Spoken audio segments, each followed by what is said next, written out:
आज के दिन को जैसे हम याद करते हैं तो ऐसे लगता है कि वो एक जलजला था।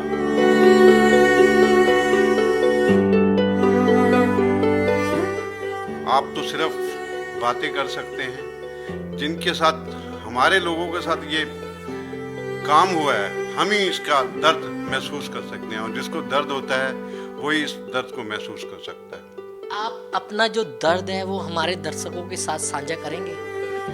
दर्द तो एक कैसा था, चारों तरफ टायर जल डल रहे थे सरदारों के गले में,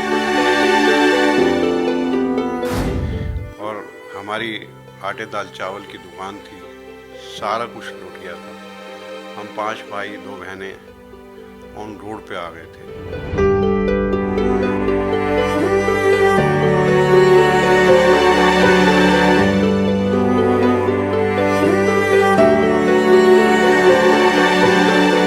एक टाइम तो ऐसा भी आ गया था, घर में खाने के लिए रोटी नहीं थी, लेकिन गुरु महाराज की बख्शिश है।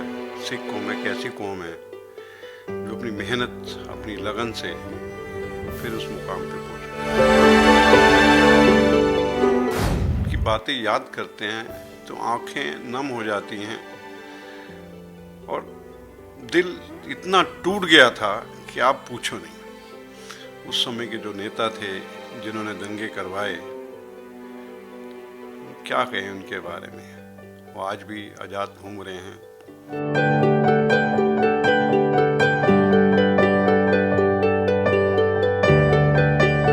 उसके बाद तो ऐसे लगा 2-3 साल जैसे कि हम इस देश के वासी ही नहीं हैं। लोग हमें नफरत की नज़र से देखते थे। नफरत की नज़र से देखते क्या थे, हमसे नफरत ही करते थे। पैसे का नुकसान हुआ था, पैसे फिर कमा लिए। जिस सिख के बेटे चले गए, जिसका पति चला गया, उससे जाके हाल पूछो, आज भी वो बेबस हैं, लाचार हैं। क्या करें, कहाँ जाएं। यादें भुलाई नहीं जा सकती, यादें कभी नहीं भुलाई जा सकती।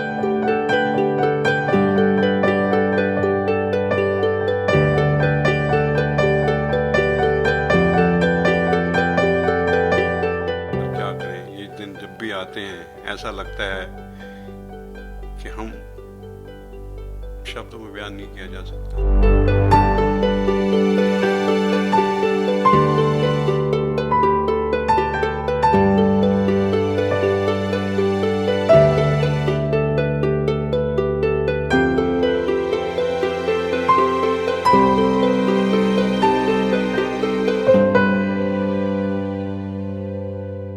आप देख रहे हैं नवोदय टाइम्स पंजाब केसरी टीवी। 1984 के सिख दंगों को करीब 35 साल से ज़्यादा हो चुके हैं, लेकिन अभी भी जख्मों का जो मरहम है वो नहीं लगा है। लेकिन उसके बावजूद उस समय जिस तरीके से दंगों के हालात थे, और उसके बाद बहुत सारे परिवार थे जिनका सब कुछ निछावर हो गया था, लेकिन अब वो फर्श से अर्श तक पहुंच चुके हैं। लेकिन जिस तरीके से लोगों ने उस समय के बाद लोगों ने मेहनत की, और आज बहुत सारे लोग ऐसे हैं जो एक अच्छे मुकाम पर पहुंच चुके हैं। उनमें से आज हमारे साथ मौजूद हैं अमरजीत सिंह जी। अमरजीत जी, पहले तो ये बताइए कि उस समय के हालात किस तरीके के थे, आपने अपनी जान किस तरीके से बचाई, और क्योंकि आप उस समय खुद विक्टिम भी रहे हैं। आप वो 35-36 साल पुरानी बातें जब ये करते हैं तो ऐसा लगता है कि हमारे रोंगटे आज फिर खड़े हो गए। आज के दिन को जैसे हम याद करते हैं तो ऐसे लगता है कि वो एक जलजला था। उस जलजले से हम कैसे निकले हैं ये हम ही जान सकते हैं। आप तो सिर्फ बातें कर सकते हैं, जिनके साथ हमारे लोगों के साथ ये काम हुआ है हम ही इसका दर्द महसूस कर सकते हैं, और जिसको दर्द होता है वही इस दर्द को महसूस कर सकता है। आप अपना जो दर्द है वो हमारे दर्शकों के साथ साझा करेंगे? दर्द तो एक कैसा था, चारों तरफ टायर जल डल रहे थे सरदारों के गले में, और हमारी आटे दाल चावल की दुकान थी, सारा कुछ लूट गया था। हम 5 भाई 2 बहनें ऑन रोड पे आ गए थे, लेकिन अपनी मेहनत, अपनी लगन, अपनी ईमानदारी से और वाहिगुरु की बख्शिश से आज 35-36 साल बाद बहुत अच्छा परमात्मा ने बहुत अच्छा दिया, बहुत अच्छे स्केल पे काम कर रहे हैं। कपड़े का शोरूम है करोल बाग में, साहिल फैशन बाज़ार के नाम से, अच्छी कलेक्शन है। कुल मिलाकर ये कहेंगे कि वाहिगुरु की बख्शिश है। वो तो आपका, आपने मेहनत की, इसके बाद आप खड़े हुए। लेकिन अगर उस मंजर की बात करें, जिस समय 1984 में नवंबर के समय ये जो मंजर हुआ था, उस टाइम आप कहाँ पर थे? कुछ जो बयां, जो आपके साथ घटना घटी, वो हमारे दर्शकों के साथ साझा करेंगे? उस समय मेरी कोई उम्र थी, कोई 25-26 साल, यंग था मैं, अनमैरिड था। उस समय की यादें तो एक ऐसी है कि हमारे रोंगटे खड़े हो जाते हैं। आज 35-36 साल के बाद आपने ये सवाल किया, ऐसा लगता है कि इसका शब्दों में बयान नहीं किया जा सकता। जो हमारे पे बीती, कैसे बीती पूछो नहीं। एक टाइम तो ऐसा भी आ गया था, घर में खाने के लिए रोटी नहीं थी, लेकिन गुरु महाराज की बख्शिश है। सिख कौम एक ऐसी कौम है जो अपनी मेहनत, अपनी लगन से फिर उस मुकाम पे पहुंच गई। कहाँ रहते थे उस समय 84 के दंगों के आसपास? जब दंगे हुए तो आप कहाँ रहते थे? उस समय हमारी दुकानें तो कसाबपुरा सदर बाजार, नियर सदर बाजार के बीच में थी।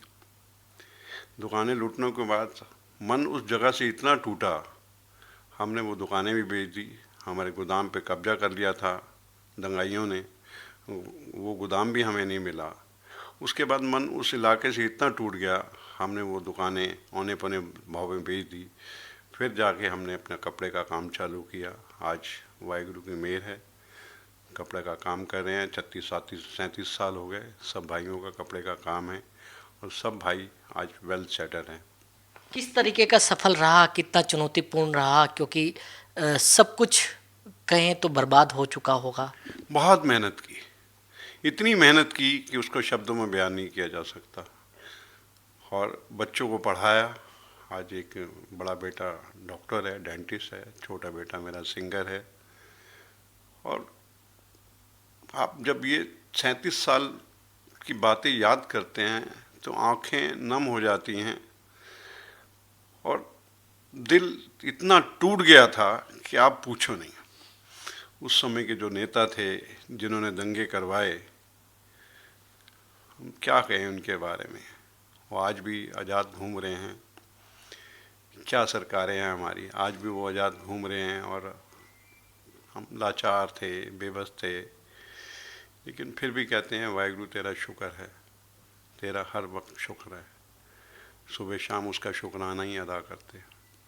36 साल हो गए, 36 से ज़्यादा साल हो गए, 35 से ज़्यादा। चुनौती भी आई होंगी बहुत सारी। बहुत चुनौती भरे रहे, पूरा संघर्ष करते रहे, बार बार गिरते रहे, बार बार उठते रहे, लोग ताने भी मारते रहे। सिख कौम है, ये गद्दार कौम है, इन्होंने हमारी माँ को मारा है, इन्होंने ये किया है, इन्होंने वो किया है। लेकिन हिम्मत नहीं आ रही। गिरते थे फिर उठते थे, गिरते थे फिर उठते थे। आज फिर मैं ये कहूँगा, बार बार कहूँगा, वाहिगुरु की बड़ी बख्शिश है। लेकिन कहें कि समाज में भी एक तरीके से कहीं ना कहीं जब 84 के दंगे हुए तो सिखों को दूसरे नज़रिए से देखने लग गए थे लोग। आपने ये महसूस किया कभी? बहुत ज़्यादा महसूस किया। उसके बाद तो ऐसे लगा 2-3 साल जैसे कि हम इस देश के वासी ही नहीं हैं। लोग हमें नफ़रत की नज़र से देखते थे। नफ़रत की नज़र से देखते क्या थे, हमसे नफ़रत ही करते थे। लेकिन आज लोगों को पता चला है, कोरोना काल में हमने कितनी सेवा की है। मैंने खुद वृद्धाश्रम में कितनी सेवा की है। 13 साल से दिल्ली गुरुद्वारा प्रबंधक कमेटी गुरु नानक सुखशाला में लगातार 13 साल से सेवा कर रहा हूँ। 40 साल हो गए मुझे गुरुद्वारा मंजू टीला में सेवा करते हुए। हर संडे को मैं वहीं होता हूँ। बस मैं ये आपके चैनल के माध्यम से ही कहना चाहूँगा, सेवा करने वाला आदमी कभी पीछे नहीं हट सकता। और सिखों पे तो गुरु नानक देव जी की बड़ी बख्शिश है। सिख कौम एक ऐसी कौम है जिसने कभी हाथ अपना यूं नहीं किया, हमेशा अपना हाथ यूं रखा है। वाहिगुरु की बड़ी बख्शिश है, दिल में नर्मता है, गरीबों के प्रति बहुत प्यार है, स्नेह है, दया है। बस वाहिगुरु की बख्शिश है। उसकी यादें आप ताज़ा करके मन को झंझोर कर देते हैं।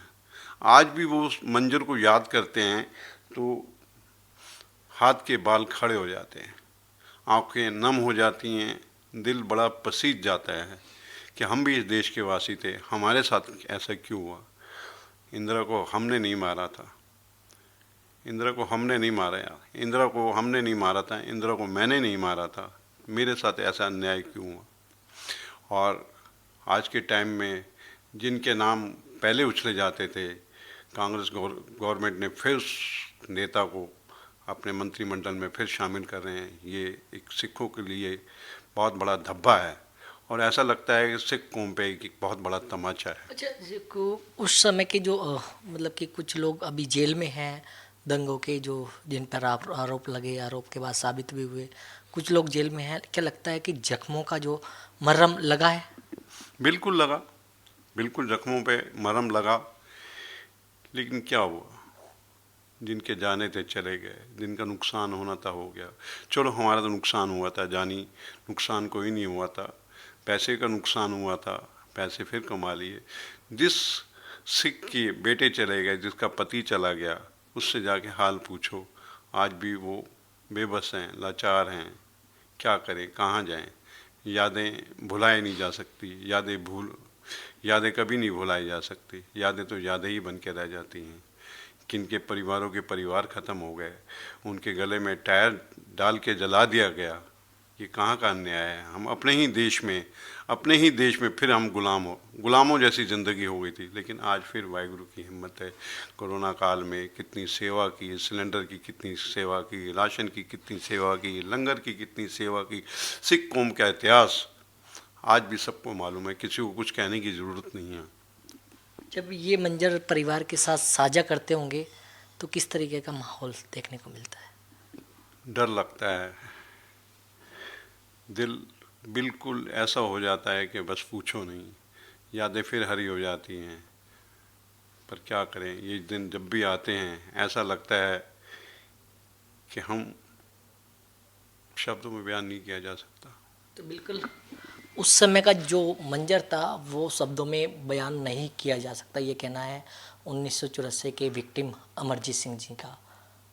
आप देख रहे थे नवोदय टाइम्स पंजाब केसरी टीवी।